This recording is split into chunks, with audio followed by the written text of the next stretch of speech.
इस सेशन में हम टूल्स को जानने की शुरुआत करेंगे। हम बारी बारी से टूल बॉक्स के एक एक टूल का अध्ययन करेंगे ताकि हम जान पाएँ किस प्रकार इन टूल्स को प्रयोग किया जाता है, कौन कौन से ऑप्शन इन टूल्स के साथ जुड़े हुए हैं और कौन कौन सी शॉर्टकट कीज़ के साथ इन टूल को आसानी से प्रयोग किया जा सकता है। तो आइए शुरुआत करने के लिए सबसे पहले हमारे पास यहाँ पे एक फ़ाइल उपलब्ध है।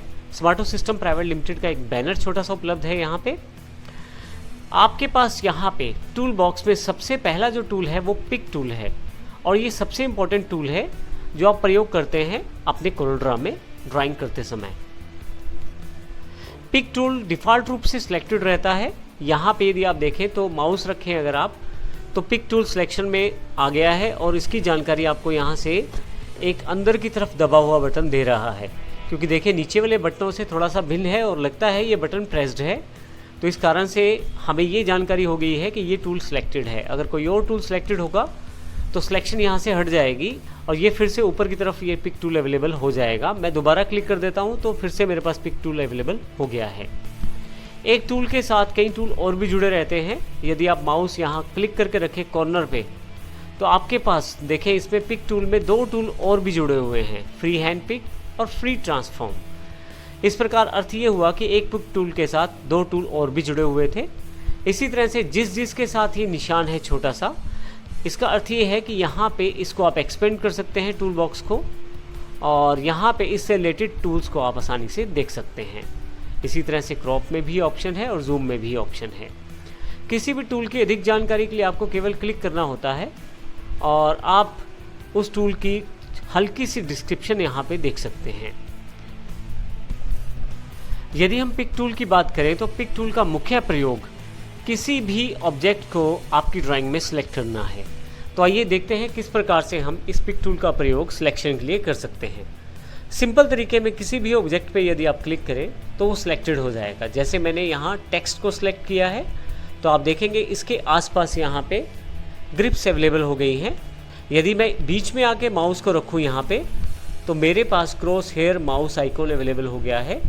अब यहाँ पे यदि मैं माउस का लेफ़्ट क्लिक दबा के रखूँ तो इस पर्टिकुलर टेक्स्ट को मैं सेलेक्ट करके बाहर लेके जा सकता हूँ। ये सिलेक्शन पिक टूल से ही हुई है। अगर आप किसी और ऑब्जेक्ट को सिलेक्ट करते हैं तो उसको भी आप ऐसे बाहर लेकर जा सकते हैं। मैं अभी इसे कंट्रोल Z कर देता हूँ। अब यदि आप किसी पर्टिकुलर ऑब्जेक्ट को आप सिलेक्ट करते हैं, जैसे हमने यहाँ टेक्स्ट को सिलेक्ट कर लिया है, तो ऊपर की तरफ आपके पास जो प्रॉपर्टी टूल बार है वो उस पर्टिकुलर सिलेक्टेड ऑब्जेक्ट के अकॉर्डिंग ही आपको प्रॉपर्टीज़ दिखाएगी। जैसे हमने टेक्स्ट को सिलेक्ट किया है तो यहाँ पे टेक्स्ट से रिलेटेड बहुत सारी प्रॉपर्टीज़ अवेलेबल हो गई हैं, परंतु यदि मैं किसी पिक्चर या इमेज को सिलेक्ट करता हूँ, जैसे इसको सिलेक्ट किया है मैंने, इसको भी बाहर ले आता हूँ यहाँ से मैं, जैसे कि इस बॉक्स को सिलेक्ट किया है मैंने, इसको बाहर ले आता हूँ मैं, तो आप देखेंगे इमेज को सिलेक्ट करने पर यहाँ पे प्रॉपर्टीज़ जो हैं वो इमेज के अकॉर्डिंग ही बदल गई हैं। तो इसका अर्थ ये हुआ जो आप ऑब्जेक्ट सेलेक्ट करेंगे उसी ऑब्जेक्ट के अकॉर्डिंग यहाँ पे प्रॉपर्टीज़ अवेलेबल रहेंगी। मैं यहाँ इसे कंट्रोल Z कर देता हूँ वापस फिर से और F4 दबाकर फिर से पूरे पेज में अपनी पिक्चर को ले आता हूँ। अब जब भी किसी ऑब्जेक्ट को मैं सिलेक्ट करता हूँ, चाहे वो टेक्स्ट हो या इमेज हो, आपके पास ग्रिप्स अवेलेबल हो जाती हैं चारों तरफ उस पर्टिकुलर ऑब्जेक्ट के। इन ग्रिप्स को यदि मैं कॉर्नर से पिक करूँ डायगनली तो मैं प्रोपोर्शनेटली इसका साइज़ बड़ा और छोटा कर सकता हूँ कुछ इस तरह से, और जो साइज़ मैं चाहता हूँ फाइनली वो साइज़ रख के फाइनलाइज कर सकता हूँ। यदि मैं ऊपर या नीचे की तरफ से सिलेक्ट करूँ तो मैं उसको हॉरिजॉन्टली या वर्टिकली साइज़ को अपने अकॉर्डिंग मॉडिफाई कर सकता हूँ। तो इस प्रकार आप इन ग्रिप्स का इस्तेमाल कर सकते हैं। जैसा कि हमने पहले डिस्कस किया, जिस तरह का ऑब्जेक्ट आप सेलेक्ट करेंगे उस तरह के ऑप्शन आपके पास प्रॉपर्टी टूल बार में अवेलेबल रहेंगे। जैसे हमारे पास ये टेक्स्ट है तो टेक्स्ट से रिलेटेड ऑप्शंस यहाँ पे अवेलेबल हैं।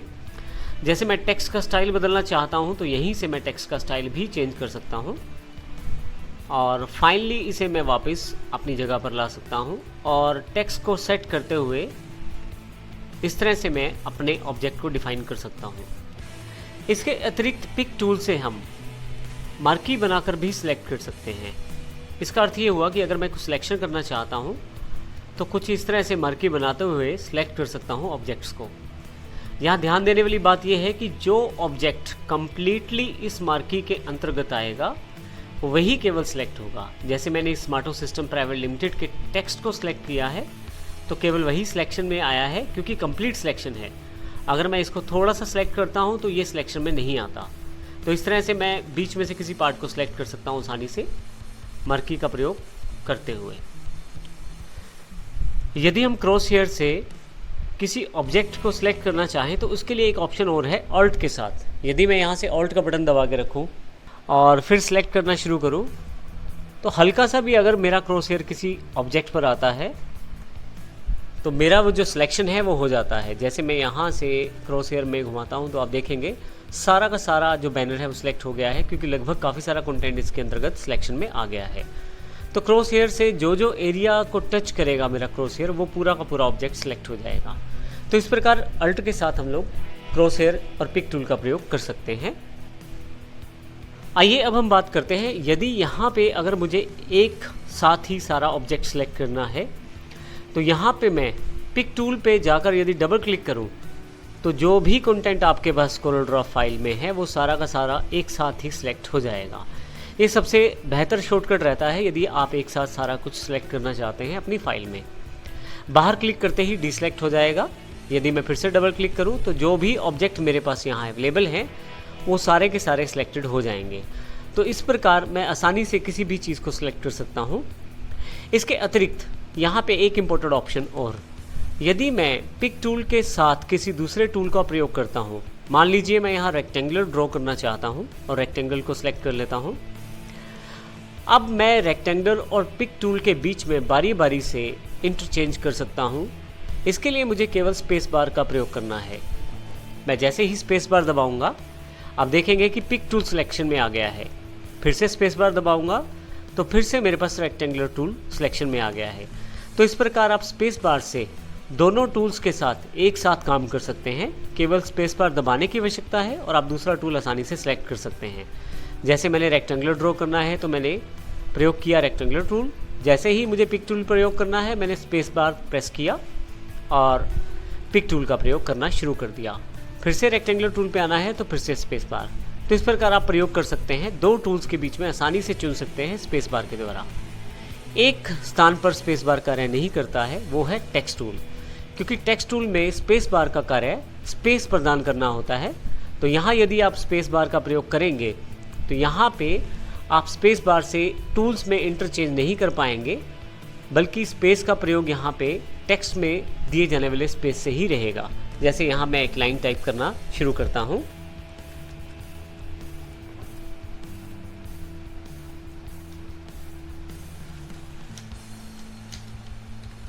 आप देखेंगे कि यहाँ पे मैंने लाइन टाइप की है और अगर स्पेस छोड़ता भी हूँ तो वो उसे एज अ टेक्स्ट पार्ट मानता है। तो फाइनली मैं यहाँ से क्लिक करके फिर से वापस आ सकता हूँ। वापस आने के लिए आप फिर से यहाँ से पिक टूल को प्रयोग कर सकते हैं।